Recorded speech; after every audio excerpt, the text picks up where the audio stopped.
Nah ini wah sebaiknya ya Iqbal ya segera diperbaiki karena kasihan juga ya. Kita lihat ruang tunggunya tadi mungkin cukup agak bingung juga iya, ya. cukup nggak Itu nyaman. sebenarnya ruang tunggu atau warung begitu. Nah, betul sekali. Nah ini memang harus ada yang dikorbankan. Mungkin ini sedang masa peralihan karena ada transportasi baru. Dan hari ini MRT Jakarta mulai beroperasi penuh secara komersial. Lantas seperti apa penerapannya? Sudah ada koresponen CNN Indonesia Mumtazah Catra Dinirat di Terminal Bundaran Hotel Indonesia. Langsung saja kita sapa. Halo, selamat pagi Taza. Taza ternyata sudah langsung bisa menikmati MRT di sana. Ini saya penasaran, ini katanya ada kabar gembira untuk tarif selama bulan April. Bagaimana Taza? Ya, selamat pagi Dea dan juga Iqbal. Untuk tarif selama bulan April ini bagi Anda yang baru akan mencoba ataupun mungkin nantinya yang akan menggunakan MRT Jakarta untuk berpergian ke kantor selama bulan April ini sudah ada peraturannya bahwa selama bulan ini akan mendapat 50% potongan dari harga tiket yang telah ditetapkan sebelumnya. Jadi kalau harga tiket awalnya antara Rp3.000 sampai Rp14.000, Rp14.000 ini yang paling mahal karena untuk perjalanan dari Lebak Bulus sampai ke Bundaran HI. Namun kemudian selama bulan April ini mulai dari tanggal 1 sampai 30 April nanti semua penumpang hanya harus membayar 50%-nya saja. Itu artinya jika Anda berkendara dari stasiun Lebak Bulus menuju ke stasiun Bundaran HI nantinya hanya akan dikenakan biaya Rp7.000 saja. Sedangkan yang paling murah dengan satu stasiun yang harusnya Rp3.000, para penumpang nantinya akan membayar Rp1.500. Nah kalau kita lihat ini teman-teman di belakang saya di stasiun Bundaran HI ini adalah sejumlah penumpang yang sudah tiba di stasiun Bundaran HI. Mereka adalah penumpang MRT Jakarta pertama yang bisa dikatakan yang awal-awal begitu ya, yang telah menjajal MRT Jakarta dengan tarif komersial. Namun kalau kita lihat di sini memang ada sejumlah permasalahan sedikit, mungkin karena ada kebingungan bagaimana cara menggunakan tiket elektronik begitu ya, tiket uang elektronik yang kemudian menyulitkan mereka untuk keluar. Namun sebenarnya ini dengan tapping saja mereka bisa keluar. Namun nampaknya ini ada kendala, beberapa orang saya lihat mereka mencoba untuk keluar setelah menggunakan kartu uang elektronik, namun kemudian gagal sehingga mereka diarahkan ke kantor informasi untuk kemudian menyelesaikan masalah ini. Kami masih belum mengetahui sebenarnya apa permasalahan yang terjadi saat ini, namun kita harapkan bahwa permasalahan ini tidak akan berkelanjutan karena diperkirakan bahwa ada sejumlah stasiun seperti stasiun Bundaran HI, stasiun Istora, Duku Atas Setiabudi ini diperkirakan akan menerima jumlah penumpang yang paling banyak akan tiba selama jam kantor begitu, karena mereka ini adalah orang-orang yang akan bekerja di kawasan Sudirman Tamrin begitu.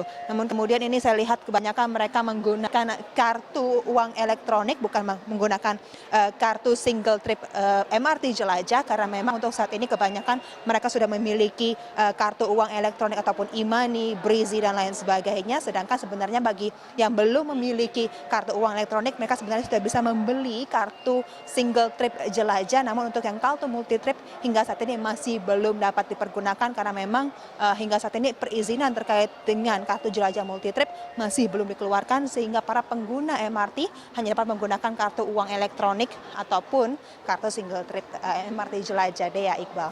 Iya, Taza, kita tahu bahwa bulan April ini ada diskon 50%, artinya Pemprov DKI Jakarta dan pemerintah pusat ingin memaksimalkan penggunaan MRT. Kira-kira apakah Anda memiliki informasi kira-kira berapa persen kemudian kemacetan bisa dikurangi dengan beralihnya masyarakat dari transportasi yang biasa mereka gunakan, transportasi yang pribadi, kemudian pindah ke MRT, Taza?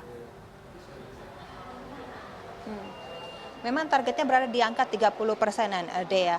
Namun kemudian di awal-awal ini memang diperkirakan masih belum terlalu banyak yang akan berpindah karena memang ini adalah masa transisi di mana adanya perkenalan, makanya ada diskon yang kemudian diperkenalkan baik dari pihak MRT Jakarta dan juga dari Pemprov ini untuk kemudian mendorong banyaknya pengemudi kendaraan pribadi baik itu kendaraan roda 4 ataupun roda 2 untuk kemudian mau beralih menggunakan MRT, karena adanya potongan seperti ini mungkin bisa mendorong mereka, menarik perhatian mereka untuk mau mencoba menaiki MRT dan juga mencoba berhitung kembali apakah pengeluaran yang mereka keluarkan setiap bulannya misalnya pada saat menggunakan kendaraan pribadi ini jauh lebih besar ataupun dibandingkan dengan jika mereka menggunakan perjalanan menggunakan MRT Jakarta dan bagaimana efisiensinya. Jadi memang selama 1 bulan ini adalah masa transisi dan juga masa percobaan bagi para pengguna MRT MRT Jakarta yang diharapkan benar-benar dapat dimanfaatkan oleh warga Jakarta dan juga sekitarnya untuk betul-betul dapat menguji coba diri mereka sendiri bagaimana mereka bisa mendapatkan pengalaman berkendara tanpa adanya hambatan begitu, karena memang dipastikan bahwa setiap 10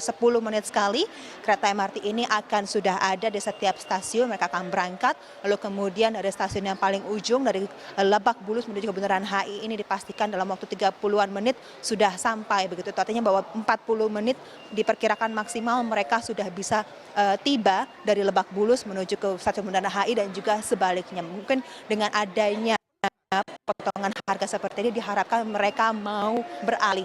Memang untuk target awalnya diharapkan bahwa selama diperkirakan adanya MRT ini akan ada kurang lebih 30-an% pengendara pribadi yang mau beralih ke kendaraan umum seperti MRT Jakarta dan juga kemudian integrasi dengan transportasi umum lainnya seperti Jaklingko. Namun kemudian ini masih belum bisa kita lihat di hari pertama ini karena memang banyaknya pengendara yang mungkin masih ragu ataupun mungkin masih belum mengetahui seperti apa mekanismenya dan baru akan mau melihat seperti apa pengoperasiannya di hari pertama ini. Dan kita memang berharap bahwa memang dengan adanya MRT Jakarta yang biayanya mencapai triliunan ini tidak sia-sia dan banyak warga Jakarta yang benar-benar mau beralih dari kendaraan pribadi ke kendaraan umum seperti MRT Jakarta dan juga Transjakarta untuk kemudian tidak hanya mengurangi kepadatan lalu lintas di ibu kota namun juga untuk mengurangi polusi udara yang semakin hari semakin meningkat karena adanya aktivitas kendaraan pribadi yang setiap tahun semakin meningkat, Dea, Iqbal.